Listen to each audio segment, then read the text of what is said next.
esto acá. No sé si yo cedo, digamos, le paso del anfitrión a otra persona, me parece que yo no puedo seguir grabando, graba a la otra persona. Así que quizás si queremos tener registro de esto, la persona que le toca ser anfitrión o anfitriona, acuérdense de poner a grabar. Pablo, mirá que se puede compartir pantalla aunque no seas el anfitrión. Mirá, por ejemplo, yo te pongo así. Vos tenés que habilitar esa función. Creo que en participantes está. En configuración, sí. Claro, ahí, y vos podés permitir que otros compartan la pantalla. Yo por ejemplo la quiero compartir y no me deja porque el anfitrión lo inhabilitó. Pero está en las opciones. A ver, en participantes me decís que está cerrar, minimizar, emergente. No. Editar, ver, control, cerrar el control de participantes, editar, ventana, reunión, cambiar la pantalla completa, mantener la parte superior, cambiar la vista mínima, vista galería, silenciar a todos, no. Invitar, iniciar compartir. ¿Iniciar compartir será? No. No, eso es para compartir la pantalla. No la estaría encontrando, Santi. Sí, quizás sea la opción para que no tenga para que pueda seguir grabando yo, digamos. En la parte de configuración, en la parte izquierda arriba, ahí le va a decir, le va a tirar todas las opciones, y cuando abra la pantalla va a tener un montón de ítems y va a estar justamente la clase con la clave, y debajo de eso tiene que estar la opción, porque nosotros estuvimos haciendo Zoom así. Les creo, chicos. Me siento un viejo choto, la verdad. Reunión, cambiar la pantalla completa, mantener la parte superior, pausar, detener. Sos el único. Configuración tiene que ser. ¿Dónde está configuración? Estar siempre controles de reunión, traer todo al frente.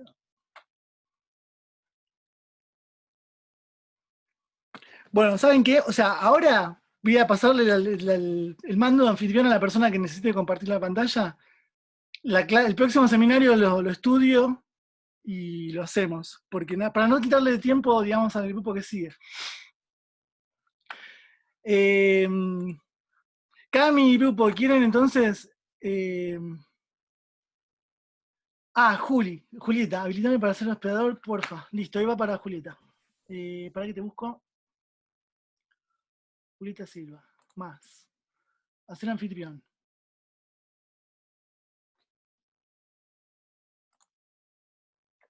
Cambiar de anfitrión. Juli, te fue. No, perdón, se lo pasé a otro.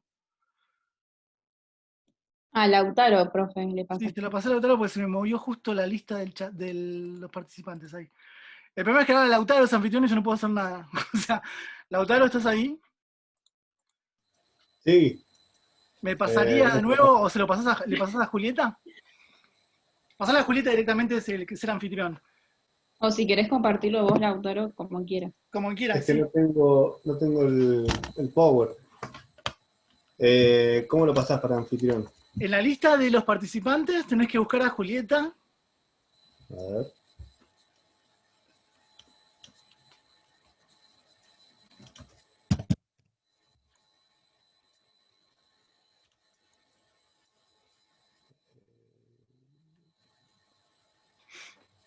Ahí está. Y donde está Julieta, ahí está, perfecto. Listo, genial, chicos. Bueno, ahí empiezo a compartir la pantalla. Bueno, sí, listo. Todos ustedes, ¿eh?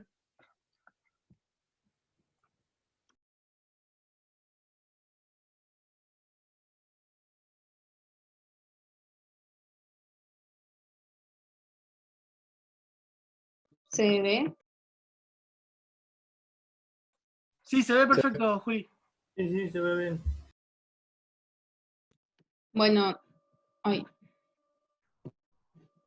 Nuestro paper es el 2, variables meteorológicas y su incidencia en enfermedades respiratorias de niños en el Gran Buenos Aires.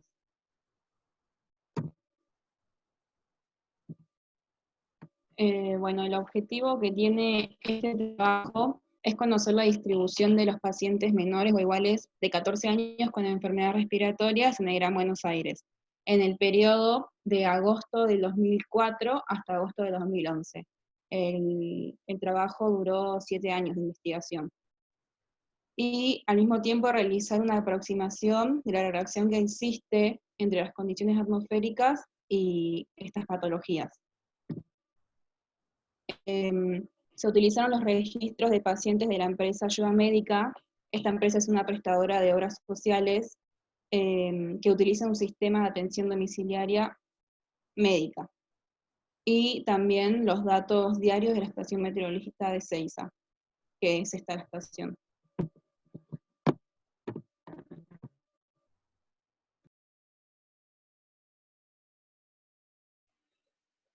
Bueno, a modo de introducción al trabajo, se plantea que todos los años, alrededor de todo el mundo, factores meteorológicos y climatológicos afectan a personas que están enfermas y le pueden generar incapacidades a lo largo del mundo.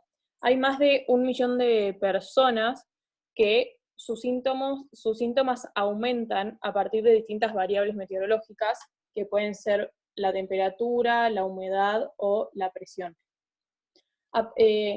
Más allá del número, o sea, que son 1 millón de personas, no se tiene conciencia de la influencia que tienen estas variables meteorológicas en la salud pública.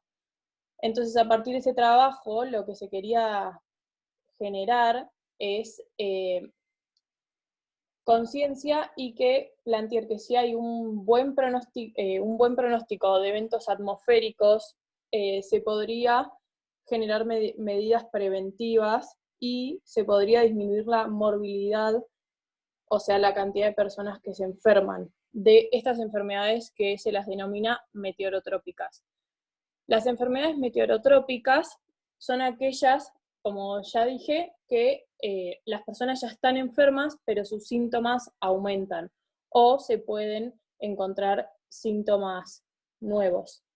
A partir de este trabajo, como dijo Juli, que duró 7 años, al principio se plantearon hacer 3 años de trabajo de investigación, pero al no tener datos muy concretos, lo aumentaron hasta el 2011, poniendo énfasis en los niños de 0 a 14 años. De las enfermedades meteorotrópicas que estas variables influencian, se hace énfasis en las enfermedades respiratorias, y más que nada en el asma y en las dificultades para respirar. Así que en este trabajo se evaluaron las variables meteorológicas con la cantidad de personas enfermas por día, que ahora mis compañeros lo van a profundizar más. Le paso la palabra a mi compañero. Claro, con respecto a los datos que se utilizaron para el estudio, se usaron datos diarios de pacientes en el periodo que va desde agosto del 2004 a agosto de 2011, que fueron proporcionados, como dijo Juli, por la empresa Ayuda Médica, que es una prestadora de obras sociales que utiliza un sistema de atención domiciliario en todo el Gran Buenos Aires. Por este motivo es que no cuenta con un patrón fijo de pacientes. Los diagnósticos fueron aportados por los mismos médicos que realizaron las visitas, o sea, y fueron respetados tal como fueron informados. Entonces no se tiene en cuenta patologías como por ejemplo el asma, que pueden haberse interpretado como bronquitis espasmódica, broncoespasmo y viceversa, o sea, como que se tomó como asma, cuando en realidad estaban enfermos por otras afecciones. Entonces, el informe en ese sentido puede estar como sesgado por los datos que aportaba el médico de guardia en ese momento. Otro inconveniente es que los datos no se haya registrado el momento que comienza la afección, entonces se toma como el día del comienzo, el mismo día que se hizo el registro, o sea, el día que entró a el registro de la empresa. Tampoco hay información precisa de la zona donde están los pacientes. sino que se consideró climatológicamente homogénea, utilizándose la estación meteorológica de Seiza como central, ya que tiene los valores más completos y confiables. Todos estos, o sea, las temperaturas mínimas, máximas, la temperatura de rocío y la humedad relativa y presión atmosférica fueron todos proporcionados por el Servicio Meteorológico Nacional.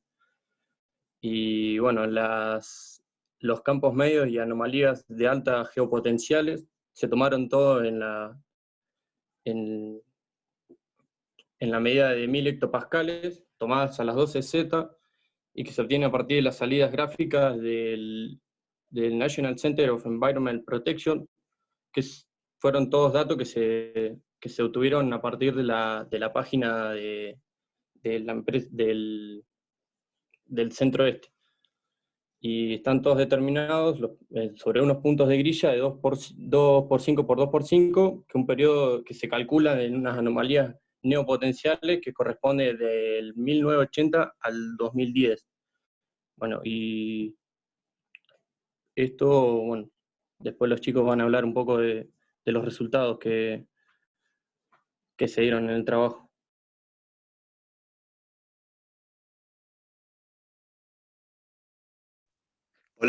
Hola, ¿qué tal?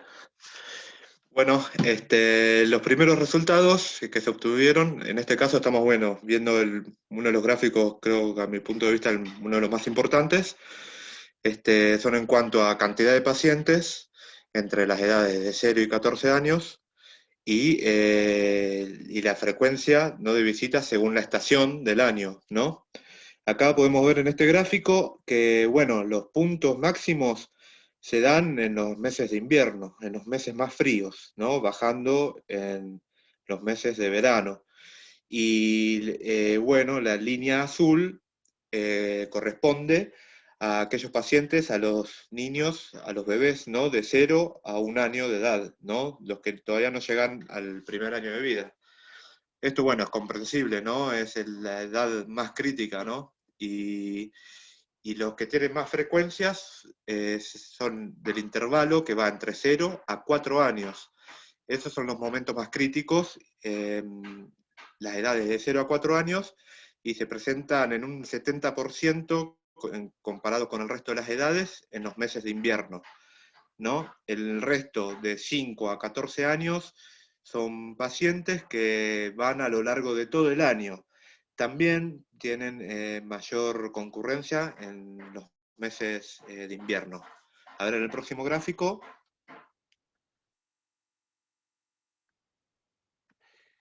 Bueno, esto es un gráfico estacional, ¿no? Es un promedio anual de cómo, según la edad, la cantidad de pacientes, ¿no? Y cada curva representa una estación. Podemos ver que en invierno los niños, en lo que va de 0 a 4 años, es mucho mayor. Y son curvas que se van aplanando a medida que nos acercamos a los niños de 14 años. A ver, hay una pregunta ahí. ¿En qué afecta el trasladar al paciente el clima según un problema respiratorio? Eso no sabemos. Todavía eso podemos llegar en las conclusiones. A ver, próximo gráfico. Esto es también una frecuencia relativa. Es la frecuencia relativa. En este caso se tomó la frecuencia relativa de todos los pacientes, no solamente de aquellos con enfermedades respiratorias, ¿no?, de niños de 0 a 14 años. Una cosa que no dije es que, como ven, esto va desde el año 2004 al 2011. Y los números, en los últimos años, los números totales bajan. Eso es por cuestiones ajenas a las climatológicas. Se deduce que por una baja en los afiliados de la obra social, por problemas económicos y cuestiones ajenas al trabajo, ¿no? A ver, el próximo, acá también, podemos ver la frecuencia, los picos se dan en los meses de invierno, ¿no? Y los bajos en el verano. A ver, el próximo gráfico. Acá, en este gráfico se saca el coeficiente R, que es un coeficiente que se calcula midiendo la frecuencia relativa de los pacientes comparadas con el censo poblacional de la ciudad de Buenos Aires y los alrededores, ¿no? En este caso se tomó el censo del 2001, porque en el trabajo todavía no estaban disponibles el censo del 2010. Y es un coeficiente que se logra comparando la frecuencia relativa de pacientes en esta empresa médica y en el total de la población, según el censo.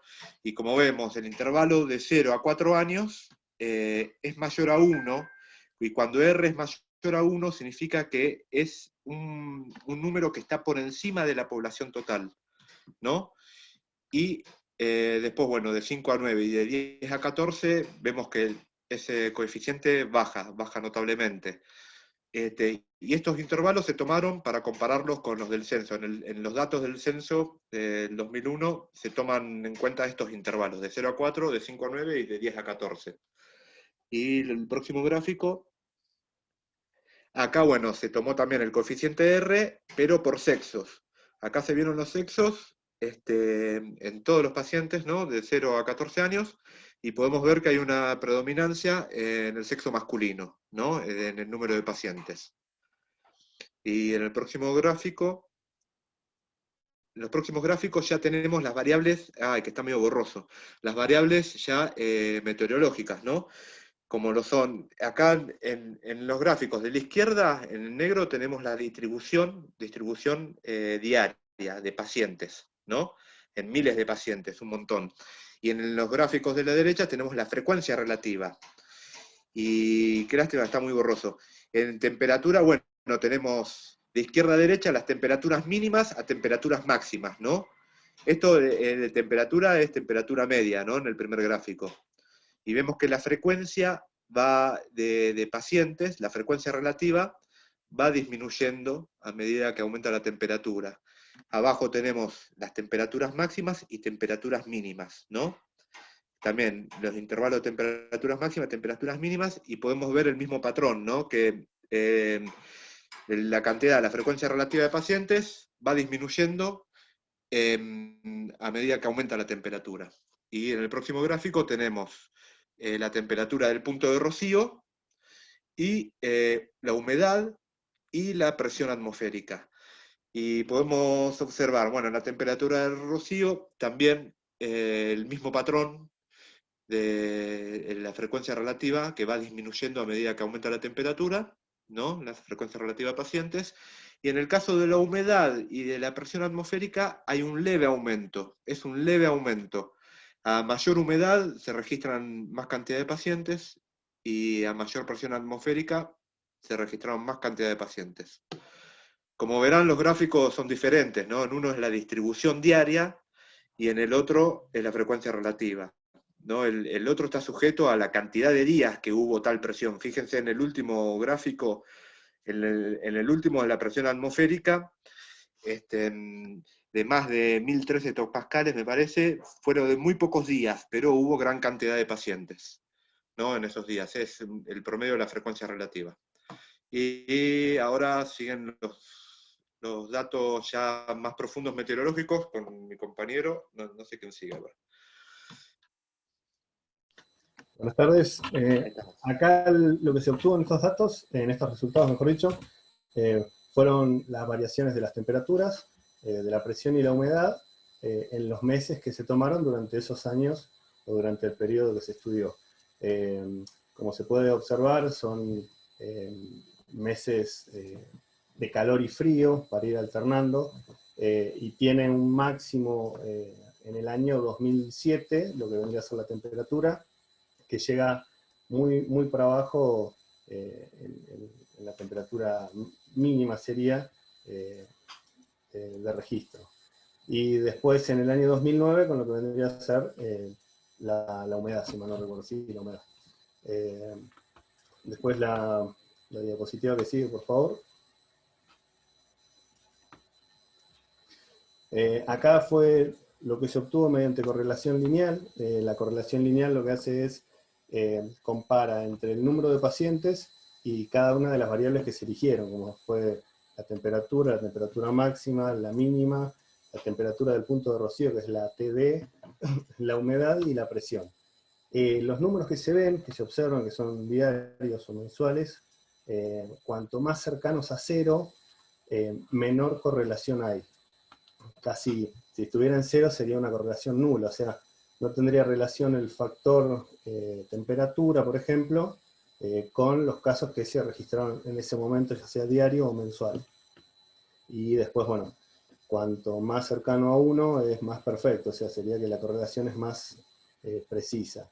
Y se puede ver que, bueno, el 40%, perdón, está mal expresado, que hubo un 40% mayor, el coeficiente, mejor dicho, en lo que fue el periodo mensual, en relación a los diarios, como 0,55 y 0,72. La diapositiva que sigue, por favor. Y acá vemos lo que vendría a ser la variación en edades. En la línea del eje X se puede ver de 0 a 14 años, y en la línea del eje Y lo que vendrían a ser los coeficientes.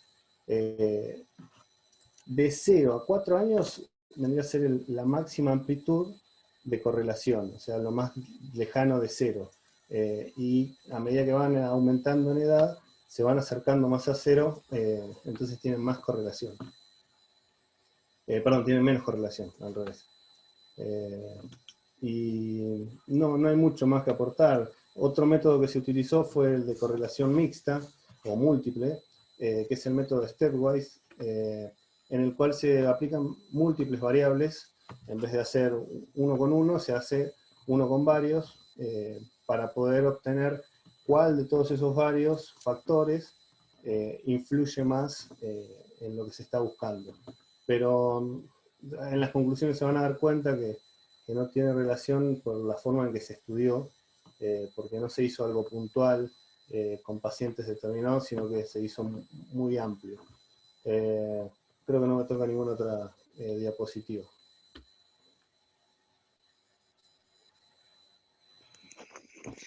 Bueno, en el punto 3.3 del paper habla de las medidas sinópticas. Esto fue todo un desafío porque en realidad yo puntualmente, personalmente no sabía qué eran las medidas sinópticas, lo estuvimos discutiendo, incluso estuve dando un par de vueltas por la web y consultándolo con Pablo. Llegué a esta definición que les comparto, porque está bueno tenerlo en la cabeza para entender de qué se trata. Todos estos números, como ya se habrán dado cuenta, son súper abstractos, y en la medida que no entendemos los conceptos, es muy difícil entender las conclusiones y los resultados. Así que vamos al trabajo puntual. Lo que se refiere a medidas sinópticas, estudia sobre una región en particular, hablábamos del Gran Buenos Aires, el comportamiento normal o promedio de los sistemas sinópticos. Hablamos también del Instituto Tecnológico que nombraron hace un rato, donde en una grilla existen un montón de puntos. Bueno, todos esos puntos son referencias, ¿sí? Son datos que sirven para justamente articular esta media sinóptica, y entonces sus variaciones, los extremos y las consecuencias que ellos traen aparejados a lo que es el desarrollo del tiempo en su conjunto, del clima, salen a partir de poder estudiar un desarrollo medio de cada uno de esos datos o medidas, y nos sirve para poder estandarizarlo. En la próxima diapo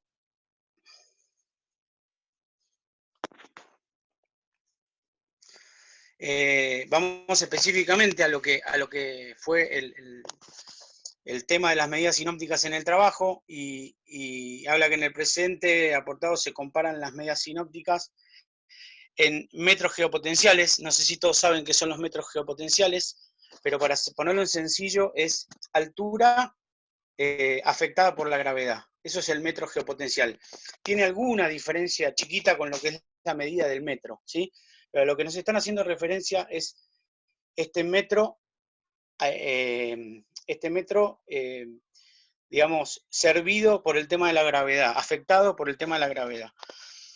Y entonces, con los valores de la frecuencia de los chicos de entre 0 y 4 años, que era digamos, a partir de los estudios anteriores y las temperaturas y todo lo que contaban las chicas y mis compañeros antes, era el grupo etariamente más complejo, más complicado dentro de lo que son las afecciones por el tema del asma, las afecciones respiratorias.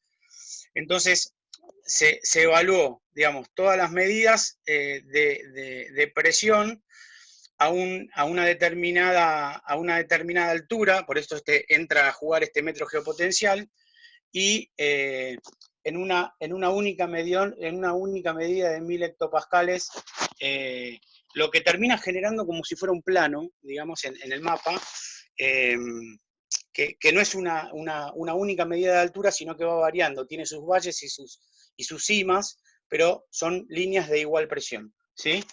Entonces, verificaban con estas cuestiones los temas de si se podían conciliar el tema de las temperaturas y las presiones, era lo mismo, digamos, llevado a las medias. Dice, si bien tiene iguales comportamientos que las temperaturas, para las frecuencias de muchos pacientes, de 69 pacientes por día, que coincide con la mayor frecuencia, esto se va desdibujando en realidad para las frecuencias que tienen menos de 69 pacientes, de valores normales de presión, y muestra valores normales de presión para las frecuencias de un paciente. O sea, la verdad que los resultados terminan siendo, primero, difíciles de leer, y segundo, que corresponden a una determinada frecuencia de pacientes, pero no a otra, en un mismo rango etario. Entonces, ya nos va a hablar, cuando hablemos de las conclusiones, en la poca fiabilidad que tiene, digamos. Se corresponde con el tema de temperaturas, pero para unas edades sí, para una cantidad de pacientes sí, y para otra cantidad de pacientes no. Pasamos a la próxima diapo.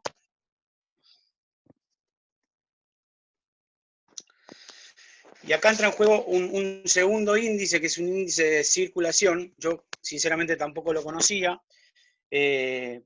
Fue muy ilustrativo, volví a los ciclones y a los anticiclones con este tema, porque dice que se toma para el estudio de circulación meridional y de curvatura, R y C respectivamente, o sea, índice de circulación meridional el R y de curvatura el C respectivamente, y los valores indicados difieren en gran medida de cero.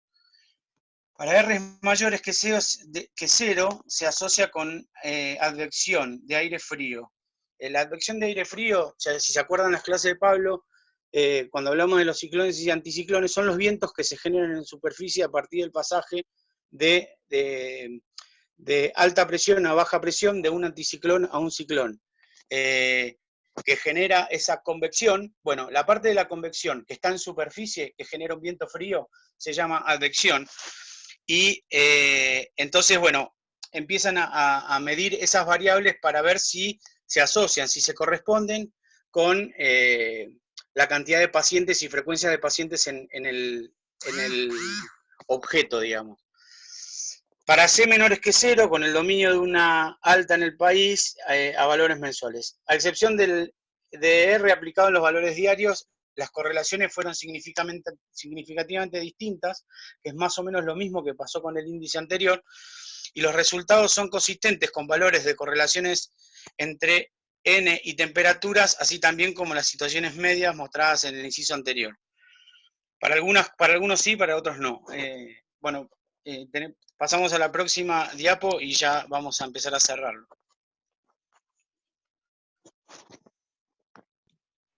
Bueno, al final las conclusiones fueron que el mayor número de pacientes se produce en niños menores a 1 año, en el rango de pacientes de menores o iguales a 4 años. Es decir, que el mayor número de pacientes se produce en el rango de los niños menores o iguales a 4 años, y en ese rango los menores de 1 año. El sexo masculino es el más sensible frente a las enfermedades respiratorias, y las correlaciones diarias con la presión no resultan significativas, como dijo el autor. Las menores temperaturas de los meses fríos, que fueron mayo, junio, julio y agosto, no se ven reflejados en el aumento del número de pacientes, a excepción del año 2007, donde hubo una ola polar que nevó en La Plata, en la ciudad de La Plata nevó.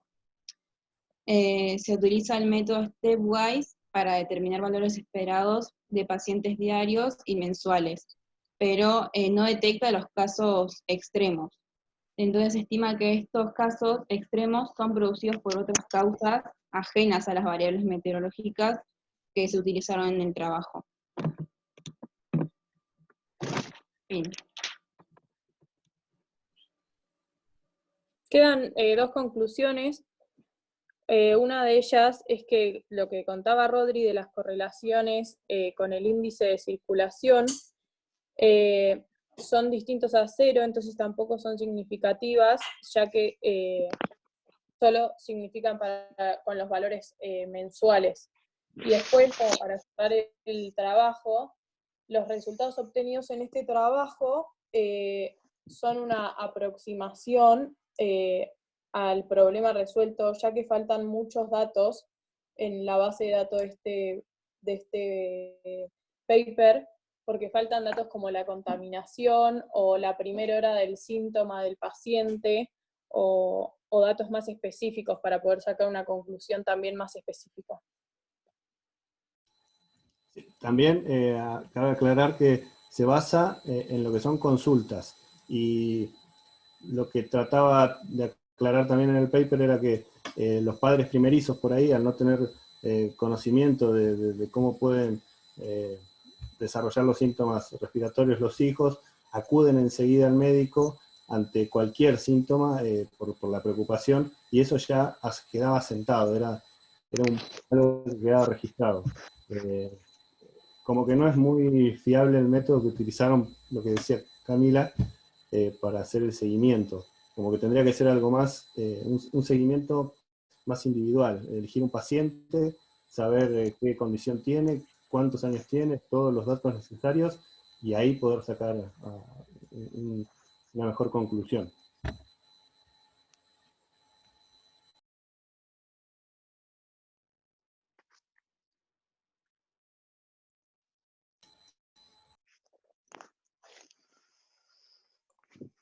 Bueno, y los invitamos a que si tienen alguna duda que nosotros podamos responder, buenísimo, y bueno, vamos a tratar de sumarla. Era súper complicado los datos, cómo estaban vertidos, los índices, y empezar a entender de qué se trataba, era realmente difícil, pero bueno, creo que la conclusión está buena, quedó cerradita, y me parece que es entendible para todos, porque puede ser que alguno no haya tenido la oportunidad de leer el paper y a veces es difícil masticar los datos sin previo estudio. Así que bueno, leemos el chat, si quieren manda por chat, si no abren el micrófono y lo vemos.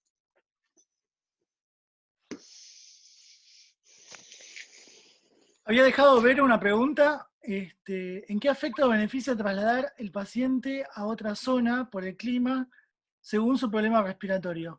Eso no sé si se trabaja mucho en este paper, o sea, podemos discutirlo, a ver cómo se relaciona con lo que ustedes contaron, pero...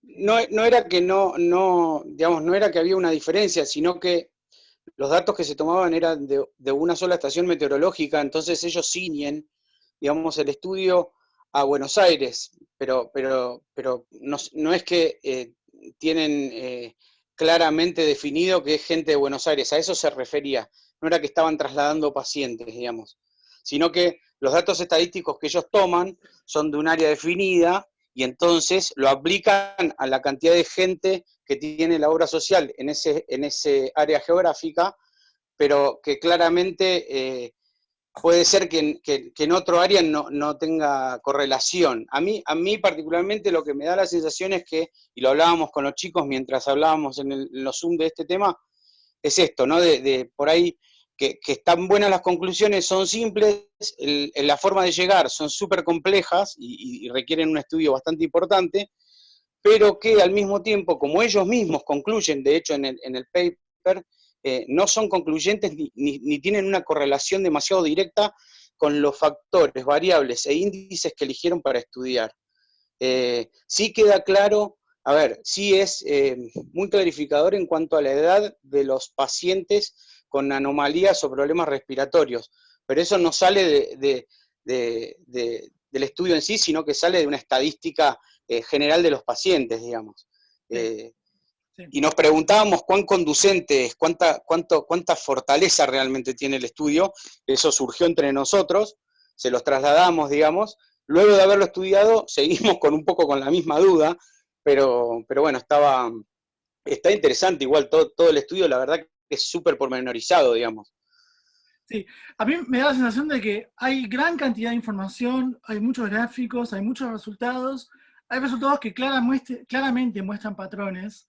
O sea, cuando Juan Pablo empezó a contar los resultados, la primer curva esa que va mostrando cómo en los meses de invierno se disparan, digamos, los casos. Es que esos son los mejores gráficos que tiene, los primeros gráficos son los gráficos más concluyentes. Después Ese es el mejor gráfico. Después es como que se desdibuja. Claro, o sea, claramente, o sea, ahí sí se refleja un patrón, digamos, o hay algo que está relacionando, digamos, o sea, la estacionalidad o los meses con la prevalencia de estas enfermedades respiratorias o de asma, digamos. Entonces, como que hay diversas escalas de análisis, ¿no? Después hay preguntas que por ahí son más finas, o gráficos que buscan correlacionar variables más finamente, y no es tan clara la relación, porque en el medio, adentro de esa relación, existen otras variables que también juegan, y que por ahí están metiendo ruido, digamos, y no se relaciona tan simplemente. Pero por eso creo que hay como resultados en diferentes niveles, ¿no? Resultados muy claros y resultados que por ahí son de interpretación más compleja, digamos. Sí, exacto. Como que lo difícil es determinar también la causa y qué tipo de enfermedad respiratoria, porque después, bueno, vemos la frecuencia relativa del total de los pacientes y también todos van en invierno y se debe a varias causas. Es muy general el trabajo. Igualmente en el paper, si mal no recuerdo, hace relación a que son consultas que registró la obra social. No te especifica enfermedad puntual y vos tampoco sabés si la enfermedad empezó hace una semana y fue justo ese día a consultar y da la casualidad de que ese día hubo un pico de temperatura o no. Entonces es muy, muy abierto, es muy amplio el panorama, ¿no? Bien. Chicos, no se nos corta y Tendrían que haber tomado más variables. Cuando se nos corta, volvemos y vamos a las preguntas del chat. Tratemos de pegarle una leída, después van a tener que volver a preguntarlas, porque si pierdo el chat, si no. Ornella hace una observación importante, pero, o sea, eso de que sea en el mismo momento, pero ¿cuál es la relación causal, no? Si es consecuencia, ¿cómo se explica eso, digamos? O sea, yendo al porqué, digamos. Hernán dice, la calidad del aire, la posición socioeconómica, perfecto. O sea, una serie de supuestos.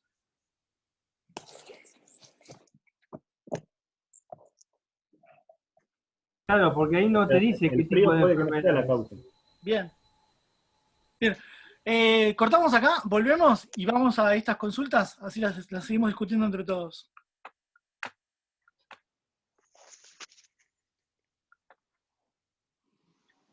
Yo no sé si puedo cortar, me parece que tiene que cortar Juli. ¿Cortó? Y dale, cortá y volvemos a entrar